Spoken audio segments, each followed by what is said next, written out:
everybody? I'm King Dice. You're here with us at Joose in the Morning. I'd like to introduce my co-host, Young Miss, and our guest for today, Miss Ruby of Piece Apart, and Cam Archer of Half Valve Entertainment. Morning, bitches. So what we're gonna do is we're gonna talk about the things that happened this week in hip hop and urban culture. And I want to start off by talking about Jay-Z. So Jay-Z has his Magna Carta Holy Grail about to drop, and I feel like well, the issue. Let me let you know first. The issue is that the RIAA basically they came out with a statement saying they're not sure if it's going to be designated platinum. And I kind of felt like, you know, when I was a kid, when we played a game, we set the rules first, and if you change the rules when you play in the game, we call it cheating. Yeah. I thought it was interesting. Sorry, I'm kind of sick. No, I am sick. I thought it was interesting that they did say that in the article. I was reading a few articles, and they're basically saying that to officially accredit an album as platinum, you have to actually sell the units. And they're looking at what Jay-Z did as more of a partnership for promotion with Samsung versus sales. Even though Samsung specifically says that they purchased each album at $5. And I think that's where, but like you said, they're still trying to figure it out. But so far what I've seen is that they're throwing it out. They're not going to give him platinum status. But now they're going to go back and look into these kind of scenarios so that they can fix up, I guess, their system so that they know you can't come to us with this approach anymore because it's not going to fly. Jay-Z changing the game again. It's disappointing. I don't think he really did it to go platinum, though. I don't think that was his intention to go up as another platinum. Right.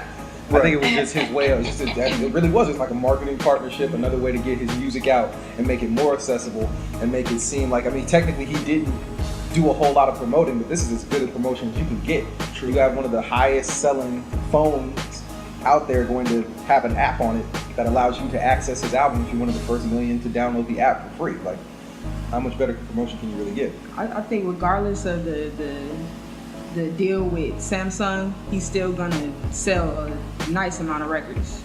Like, whether he gets the platinum or not, he might still go platinum without it. I think it's good. Projections is about 400,000 to 500,000, which is barely gold, but that's projections. But you know, honestly, I kind of disagree with you. I don't think Jay-Z is hung up on platinum status. I think Jay-Z wants to sell 1 million records. Of course. So whether he gets platinum or not, I'm pretty sure he's sitting back in his mansion, one of them. I still sold 1 million records. I still got $5 billion like off top before you guys even heard a single.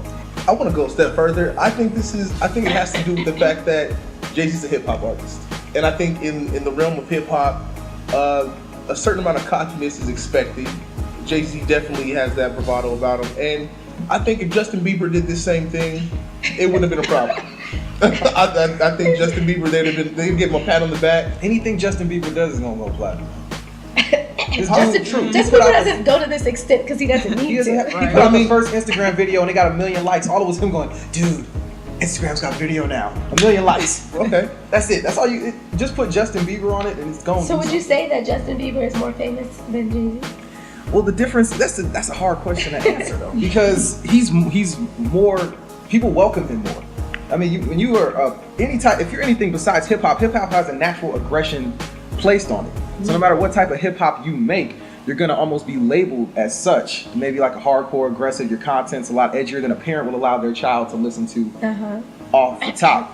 Any, normal listening, easy listening pop station, you'll probably hear a Justin Bieber song just because it's just more accessible to a family situation. May not be so much now with him, smoking weed, driving leopard print R8s and whatnot, but he came in at a time and it was just a hot thing for kids. It was Justin Bieber, and that's a huge advantage to have over a hip hop artist. No matter what kind of music you're making. Another thing that happened this week, I'm not sure if everyone's heard of what happened with Paula Deen. You're not sure? Hold on. I mean, nigga, let me tell you. If you've been living under a rock, so Paula Deen is basically, she's like the epitome of a Southern belle, and she she's one of the superstar chefs on the Food Network, and Was because apparently she rubbed one of her employees the wrong way, and they brought to light some of the things and she's been doing and how she treats her employees, and apparently it's reminiscent of the way black employees would have been treated in the 1800s. She's basically a racist shit. That's how I feel about it. What are your thoughts? I don't think so. No? I like her cooking. I think she's regardless of that, I think she's human. You feel me? We're in a society where everybody might slip and say it every now and then. I don't think what she did was necessarily racist. Here's my thing though. Because like a lot of times I give people that benefit of the doubt because I don't care what anybody says.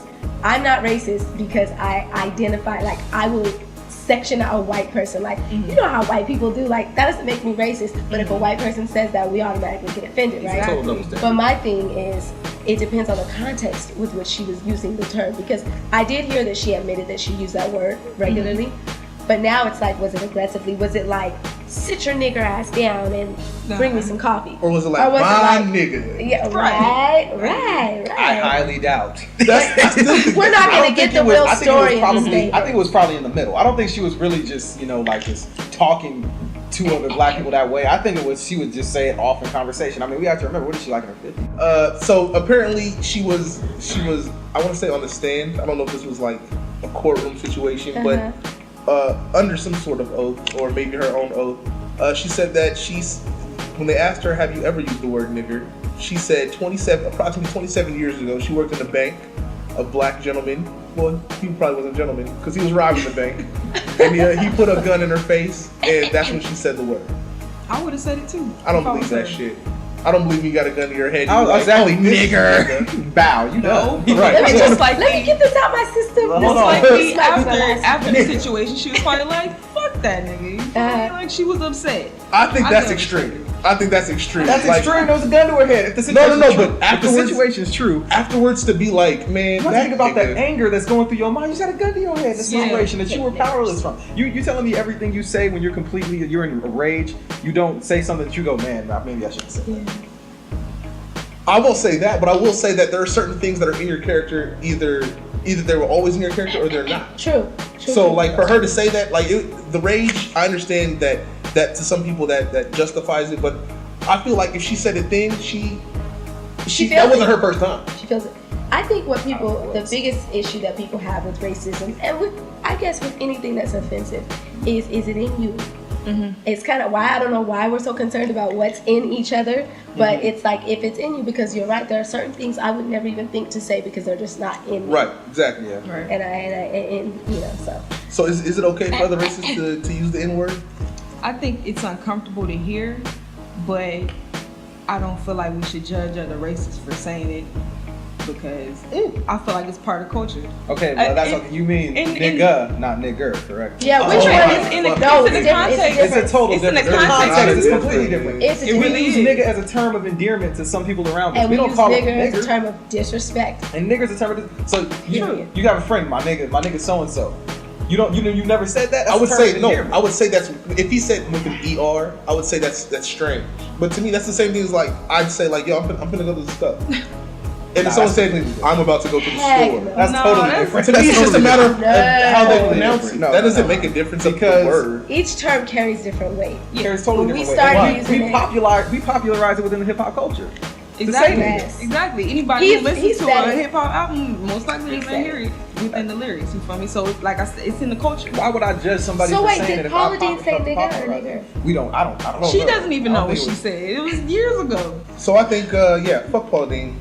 I think she's racist. I think had this been a young African American football player, they would have done what they're doing to her, made an example. So I think this is a lesson to all other famous white people. You say nigga, you gonna get your ass. Yeah, you want to chop and block, nigga. Say that shit again. Yeah, you lose all of your endorsements just like her. Well, she doesn't have long to live anyway. So on to the next. That's foul. That's life. I don't set the rules. And all the fucking butter she eats. Yeah. So this past Tuesday, Kanye Mac Miller and J. Cole released their albums in competition, all on the same day. And we actually spoke to the students at Moreno Valley College and got their opinion to see what they were feeling. So let's get into that. I would say Kanye West because I have no idea who the other two are. I would choose J. Cole over Mac Mill. Even though Mac Mill's good, I would choose J. Cole just because his songs are like deeper and better. J. Cole. I like J. Cole just because his music sounds better than Mac Miller or even Kanye West, and I don't like Kanye West at all. So I actually like Mac Miller, to be honest with you. I would choose Mac Miller over any of them because of his personality and I just love his music. And I'm gonna go with J. Cole as well. J. Cole. J. Cole, Born Center. How about you? Cole. J. Cole? J. Cole. Born Center? J. Cole. I listen to J. Cole albums, so I like it. It's pretty good. And I heard Kanye West albums lame. So. I don't know any of those guys. The general consensus amongst the college crowd seems to be that J. Cole is their pick. Cam, what do you think? He gonna send it right to me. You know what I'm saying? Now, this is my honest opinion because Dice knows how I feel on. I'm not a huge J. Cole fan myself personally, but that's just me. I haven't heard Mac Miller's album. I've heard from some people Mac Miller's album is the best of all three, which kind of surprised me. I am a fan of Mac Miller, but I didn't really like his first album. I've enjoyed his mixtapes more, but J. Cole's album is very good. I like Kanye's more. I'm a Kanye head though, but I like Kanye's more from a standpoint of I felt like it was more effective in its mission. It was short and sweet. If it had been any longer than 10 tracks, 40 minutes, it might have gotten a little stale. But I feel like it was completely different than anybody else is doing. But still, it was still Kanye, and it was still dope. But J. Cole's album was very good, and I'm not even really a fan of J. Cole, but it was a very good album. But I don't feel it differentiated from anything we've heard from Cole yet. I feel like you can put all Cole's shit on a continuous loop. And the only thing that really grows is the beats, in my opinion. That's just me. That's just us. I know because you are J. Cole is the next everything. I understand. No. We had this discussion. I'm keeping it real. Like J. Cole's album, I believe that J. Cole's current album, and had it been up to me, that wouldn't have been the case. But I feel like this album is for established J. Cole fans. J. Cole has been, I think, struggling with capturing mainstream audience. He's had like a couple hit singles. Actually, I'd only say Workout is a hit single.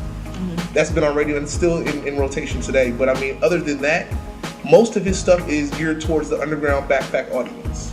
So I feel like this album continues that tradition. And for a mainstream album, I think that's weird.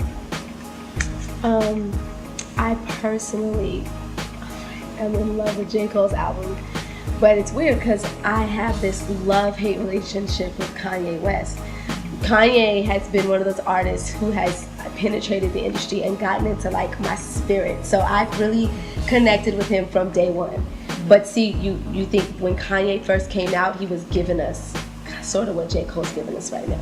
So I feel like right now my attention has shifted. Almost like, yeah, I'm married to you, Kanye, but I'm looking over here for a moment. Let me see what's going on. Like, you know what I mean? So that's just kind of how I feel. So like with Cole's album, I mean, I listen to that and I'm like, I can't pick my favorite. I can't figure out what's my favorite because he's just hitting me like here, everything just, you know. Kanye is more like you can play almost every song in the club. You know what I mean? Like, even though I know he's got his, you know, minimalist techniques that he's applying, you don't really get a whole bunch of the bangers that you get from previous Kanye albums, but I still feel like he's kind of like in that space right now where he's trying to revolutionize where music is going. He's got so much to say, whereas J. Cole is more like, I'm gonna connect with the people. Right. And so the people were feeling everything that he's saying. Kanye is like in his own, he's absorbed in his own world, his own, you know, like, nigga, you're rich. You got it going on, and yet you're still complaining because of all the issues that are surrounding you in the industry. But we as the people, we're not in the industry. We're just sitting back at home. We're struggling with day-to-day life. We're struggling with, should we love money? Should we hate it? Like, where are we going? Like, you know, and these are things that J. Cole, I think, is connected with. So I understand how the general consensus is for J. Cole, especially at a college, you know, campus. But, you know. I was listening to some old Kanye on the way here. And it's, like you said, it sort of sounded like J. Cole now, which is kind of weird to me, but I think maybe they're trying to make J. Cole like Kanye back then. That's sort of how I was hearing it. And Kanye now, I feel like he's established he can really do what he wants. You know, like he has a market.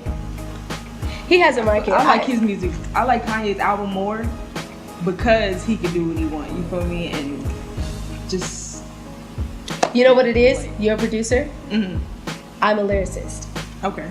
I need that. I'm a lyricist. I do both. And I need that. I need those stories. Like, but Kanye's not giving it to us right now. Not and with J. that. Cole's album, production-wise, was pretty boring to me.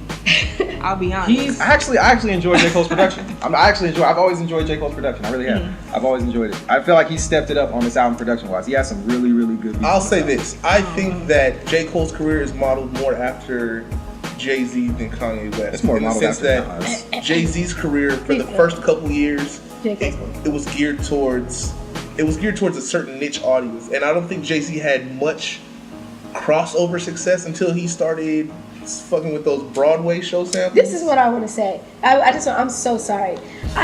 J. Cole, if you whoever's in Talk charge, to J. Cole. He's a fan. Whoever's in charge, look. Okay, I see what the trend is.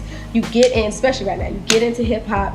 You give us some dope lyrics for as long as you can, and then when you want that crossover success, you start doing weird shit. Exactly. Okay? J. Cole, I would just hope and pray he doesn't do that. Get your money elsewhere. Go do some brand deals, some endorsements. You want to make more money, you can make more money without having to, I don't want to say sell out because that's controversial. That's a controversial topic in itself. Go ahead and say it. But without having to completely form everything about you that we fell in love with in the beginning. I feel like Jay-Z has managed to continue to give us juicy, you know what I mean? Like just music, you know, like he doesn't go and do all the extra stuff that I feel like Kanye West did. Kanye had an incredible story. And his story was continuing to grow, and now the direction that he's taken his story, along with every other facet of his creative process, I just feel like it's way out. But I feel like that's his life. You're like raising your hands. Here's my whole issue with this is it's artist growth. Like you can't continue as an artist to tell the same stories and do the same things for as long. Kanye did that for about 3-4 albums. Eventually, Jay-Z's you're gonna been feel telling the same story for like 15 years. Jay-Z is more of a business-minded person. Jay-Z's mindset is, this is what's been working for me, I'm gonna keep doing it. And he hasn't dealt with nearly as much controversy as a Kanye has. He hasn't. Maybe not in mainstream, but I think in his personal life, it's very possible, but a lot of Kanye's personal problems have been put on Front Street. True. I think a lot of the time, like not always. I think Kanye was still wearing the pink polos in the backpack, he probably wouldn't have the same fame or fan base that he has. That's what it comes down to, though, fame. And that's what I'm saying. Like when we were talking about the whole Diddy Tim thing, it's just like, are you in love with the music for just aside from the fame and recognition that you're getting in media and who's writing a story about you? I mean, you do want to sell records, don't get me wrong, because you want to make money. You know what I mean, and you want people to hear your music. But say, for instance, let's take out that. We know damn well majority of people that are hearing music nowadays are downloading it for free. Okay, so you can sleep at, you can rest well at night knowing that people are still hearing you. They're still getting to love you and know you. Okay, so you're not selling that many records, but you're making a bunch of other money in other ways. And you know what I mean? Like, do that. But you can still stay true to your music. I don't have a problem with growth. But sometimes I feel like people are stretching outside of their growth zone so that they can get into a whole different market because they feel like that's what's necessary to sell records. Okay. And I'm just not completely. I don't feel like Kanye's content has really switched up as much. It's always been, if you really listen to Kanye's music, he was telling you his story about being broke, but there was always that arrogance to it where he felt like he was the shit. Right. And now he's not broke. He can't tell you about it, but he's still the shit. He hasn't been broke for a very long time. I appreciate that. But mentally, he still thinks, he's always thought he was the shit. Right. And you still get that, but you still get the insecurities in his music. Like, he has a lyric where he says, he says in his songs, he said, I'm so haunted by my demons, I gotta sleep with a nightlight. Yeah. Like, that's real, that's real shit. But it kind of gets lost in the fact that these beats are like real minimal. And he's talking about, he's being arrogant and he's talking about having money. But like, so I feel New Slaves on his album more than I felt any song on J. Cole's album. That was just me. Like, I heard New Slaves, I was like, wow. So on that note, we've run out of time. I'd like to thank our guest, Miss Ruby from Piece to Part. You can give them your link so they can check you out. Yeah, so Miss Ruby, you can find me everywhere at Miss Ruby, but I spell it with an L instead of an I. That's a long story. So MLSSRUBY. And Piece Apart Music. That's my brand. Check it out. Check it out. And Cam Archer of Half Off Entertainment, who just dropped his album Coca. Check out right there. All up on the table. I'll be all up in the interviews. All in the videos. Music, all up in the videos. Chronicles of Cam Archer, Coca, just dropped. Go get it. $5. Go preview and listen to it. halfoutent.bandcamp.com. Check it out. Go listen to it. Follow me at Cam Archer on Twitter and tell me how much I suck. Woo. And our hosts, who are me, King Dice, and Young Miss. So you can check us out at Jooseboxx.com, and we'll be there. Hopefully this will be the first of many. So we'll be here every week. And that's what we do. Juice in the morning. Get you some. Take over this shit.